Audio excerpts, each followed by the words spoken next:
Jubilee Hills by election వేళ మాగంటి గోపీనాథ్ మరణము ఎలా జరిగిందనే ప్రశ్నలు ఇప్పుడు వస్తా ఉన్నాయి. మరో 2 రోజులు ఎలక్షన్ ఉండగా మాగంటి గోపీనాథ్ గారి తల్లి మహానంద కుమారి రాయదుర్గ పోలీస్ స్టేషన్‌లో తను కంప్లెయింట్ చేయడం అయితే జరిగింది. ఇప్పుడు చర్చనీయ అంశంగా గూడా ఈ టాపికే వస్తా ఉంది. మాగంటి గోపీనాథ్‌ని చంపేశారా అనే ప్రశ్నలు ఇప్పుడు చాలా మందిలో కనిపిస్తా ఉన్నాయి. మాగంటి గోపీనాథ్ వాళ్ళ తల్లి మహానంద కుమారి ఆవేదన ఏంటి? అసలామె ఇప్పుడు మాట్లాడడానికి గల కారణాలేంటి అన్నట్టు గూడా అనేక విధాలుగా, అనేక కోణాలుగా ఇప్పుడు రాజకీయ విశ్లేషకులకైతే మాట్లాడుకుంటున్న పరిస్థితి కనబడతా ఉంది. ఒకసారి మాగంటి గోపీనాథ్ గారి తల్లి 3 పేజీల కంప్లెయింట్ అయితే ఇవ్వడం అయితే జరిగింది. దాంట్లో ఏముంది క్లుప్తంగా తెలిపే ప్రయత్నం అయితే చేశాము. తను ఇంగ్లీష్‌లో ఇవ్వడం అయితే జరిగింది కంప్లెయింటు.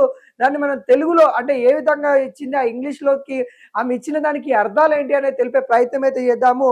మొదటిగా తనకి ఈ విషయం ఏంటంటే సబ్జెక్ట్ ఏంటి అనేది కూడా తను రాయడం అయితే జరిగింది.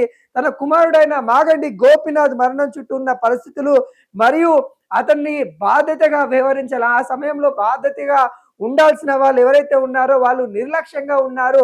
అనేక అనుమానాలైతే ఉన్నాయి. వాటిని మీరు ఖచ్చితంగా దర్యాప్తు చేయాలి అంటూ రాయదుర్గ పోలీస్ స్టేషన్‌కి అయితే ఇవ్వడం అయితే జరిగింది. తన పేరును మాగంటి నందకుమారి, తన భర్త పేరు కూడా కృష్ణమూర్తి అన్నట్టు కూడా వ్యక్తం చేయడం అయితే జరిగింది. 92 సంవత్సరాలు ఉంది అన్నట్టుగా తనకు సంబంధించిన అడ్రెస్ కూడా పొందుపరచడం అయితే జరిగింది. అదేవిధంగా జూబ్లీహిల్స్ నియోజకవర్గం ఎమ్మెల్యేగా పనిచేస్తున్న మాగంటి గోపీనాథ్‌నని కూడా తను వ్యక్తం చేయడం అయితే జరిగింది. తన కొడుకు మరణం చుట్టూ అనేక అనుమానాస్పదమైన పరిస్థితులు ఉన్నాయి. తాను అనారోగ్యంతోని గత కొద్ది రోజుల నుండిగా తను ఇబ్బంది పడుతా ఉన్నా గాని, తన ఎవరైతే బాధ్యతగా వివరించాలో తన చుట్టుపక్కల ఉన్న అంటే కుటుంబ సభ్యులపైన తను ఏదైతే తీసుకోవాల్సిన చర్యలు ఏవైతే ఉన్నాయో వాళ్ళు పట్టించుకోలేదు. నా కొడుకుని పట్టించుకోకపోవడం వల్లనే తీవ్ర నిర్లక్ష్యం వల్లనే తను మరణించడం జరిగింది అంటూ తన ఆవేదన వ్యక్తం చేస్తూ ఈ లేఖ రాస్తున్నానని అయితే ముందు పేజీలో అయితే రాయడం అయితే జరిగింది. తన కొడుకు అనేక విధాలుగా అంటే తనకు సంబంధించిన ఏవైతే అనారోగ్యానికి సంబంధించిన ఏవైతే ఉంటాయో వాటికి కారణాలు కొన్ని ఉన్నాయి. వాటికి సంబంధించిన సంరక్షకులు ఎవరైతే ఉంటారో వాళ్ళు నెగ్లెక్ట్ చేశారు అనే విధంగా తన ఆవేదన అయితే వ్యక్తం చేస్తా ఉంది. తర్వాత ఆయన ఏజీ హాస్పిటల్ గచ్చిబౌలి హాస్పిటల్‌లో చేరినప్పటి నుండి చికిత్స పొందుతున్న సమయంలో తనని అక్కడికి అనుమతించలేదు అన్నట్టు కూడా తనైతే చెప్తా ఉన్నారు.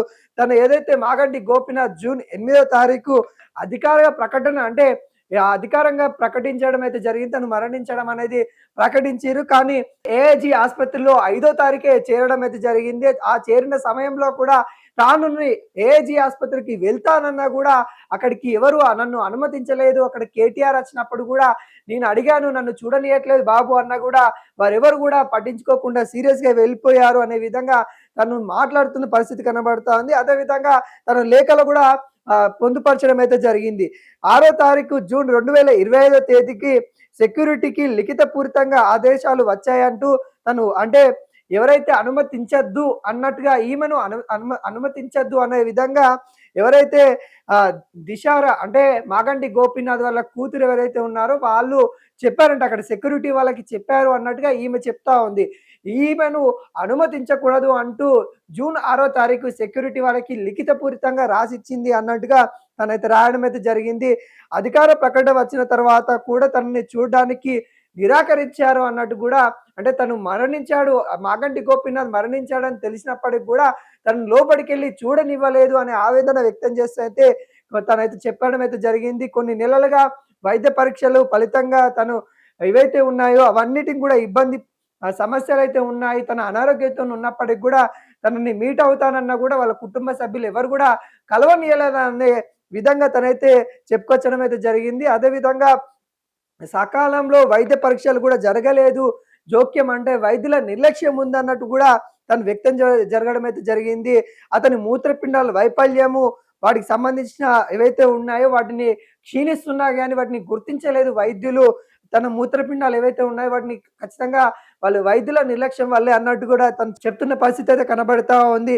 మూత్రపిండాలు తొలగించిన తర్వాత అతని ఆరోగ్యం బాధ్యత వహించాల్సిన వారు ఎవరైతే ఉన్నారో వాళ్ళు సరిగ్గా చూడలేదు. వాళ్ళు పట్టించుకోకపోవడం వల్లనే ఈ విధంగా జరిగింది అన్నట్టుగా తను ఆవేదన వ్యక్తం చేస్తూ ఇక్కడ రాయడం అయితే జరిగింది. అదే విధంగా పదే పదే విజ్ఞప్తి చేసినప్పటికి కూడా ఏదైతే ఆసుపత్రి భద్రతా సిబ్బంది ఎవరైతే ఉన్నారో వాళ్ళు తనని లోపలికి వెళ్ళనీయలేదు అని అన్నట్టుగా తను ఈ లేఖలో అయితే పేర్కొనడం అయితే జరిగింది.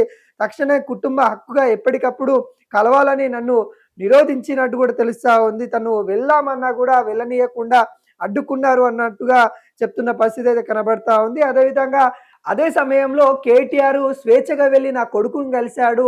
అక్కడికి వెళ్ళాడు, చూసారు.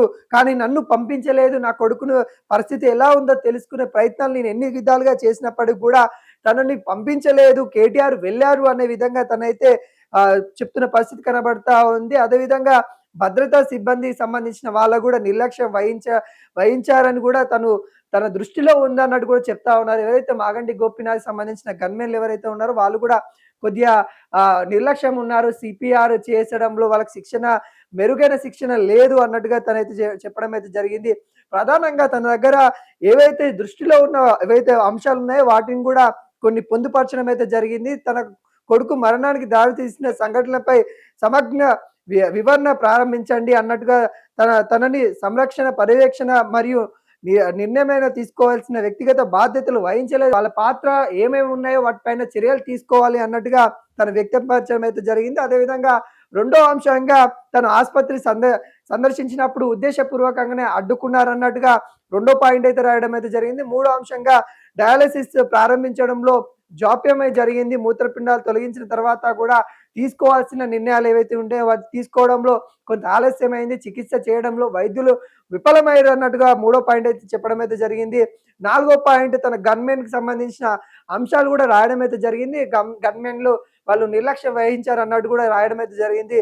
అదేవిధంగా తనని బలవంతంగా అడ్డుకోవడానికి గల కారణాలేంటి అవన్నీ కూడా చట్టపరమైన క్రమశిక్షణ చర్యలు తీసుకోవాల్సిందన్నట్టుగా ఐదో పాయింట్ అయితే ఇవ్వడం అయితే జరిగింది. ఇవన్నీ అంశాలకు కూడా తను చెప్పడం అయితే జరిగింది. అంటే మాగంటి గోపీనాథ్ మరణించాడా? వీళ్ళు కుట్రపూరితంగా చేసి తన మరణం అయ్యే విధంగా నిర్లక్ష్యం చేశారా అనే విధంగా తను అక్కడ చెప్తున్న పరిస్థితి అయితే కనబడతా ఉంది. తను గత కొద్ది రోజులుగా ఏదైతే ఈ అంశం ఏదైతే ఉందో మాగంటి గోపీనాథ్ మరణం గురించి తల్లి మాట్లాడే విధానాన్ని కూడా చూసి అందరూ అవాక్కయితున్న పరిస్థితి కనబడతా ఉంది. ఇప్పుడు గేమ్ చేంజర్‌గా తన తల్లి ఉండబోతా ఉంది. మహానంద కుమార్ ఉండబోతుంది అన్నట్టు కూడా కనబడతా ఉంది. ఇప్పుడు జూబ్లీహిల్స్ ఎన్నికల వేళ తన వ్యాఖ్యలు ఏవైతే ఉన్నాయో ఇప్పుడు కొంత ప్రభావితం చూపిస్తా ఉంది. ఎలక్షన్‌లో కూడా ఆలోచిస్తారు ప్రజలు కూడా అనే విధంగా కనబడతా ఉంది. మరి ఈ ప్రభావితం అనేది ఎంతవరకు ఉంటుంది? మరి గేమ్ చేంజర్‌గా మహానంద కుమారి ఉండబోతుందా? రాజకీయ కుట్ర వల్లనే తన తల్లితోని ఇలాంటి వ్యాఖ్యలు చేపిస్తా ఉన్నారు. ఇలాంటి కంప్లెయింట్ ఇప్పిస్తా ఉన్నారు. ప్రతిపక్షాలు వాళ్ళు ఓడిపోతున్నారనే ఆ భయంతోని ఈ విధంగా చేపిస్తారన్నట్టుగా ఇటు బీఆర్ఎస్ అయితే ఫైట్ చేస్తున్న పరిస్థితి కనబడతా ఉంది. మరి మాగంటి గోపీనాథ్ మరణం వెనక ఎవరున్నారనేది కూడా ఇప్పుడు తేల్చాల్సిన పరిస్థితి అయితే కనబడుతుంది. మన వరకైతే మనం చూసినట్లయితే తను అనారోగ్యంతోని ఆసుపత్రిలో ఉండి మరణించారన్నట్టు కూడా మనకైతే క్లియర్ కట్‌గా అటు డాక్టర్లు చెప్తున్న పరిస్థితి కనబడతా ఉంది. కానీ వాళ్ళ తల్లిగారు ఈ విధంగా మాట్లాడడం వెనుక ఎటువంటి కారణాలున్నాయనేది కూడా చూడాల్సిన పరిస్థితి కనబడతా ఉంది.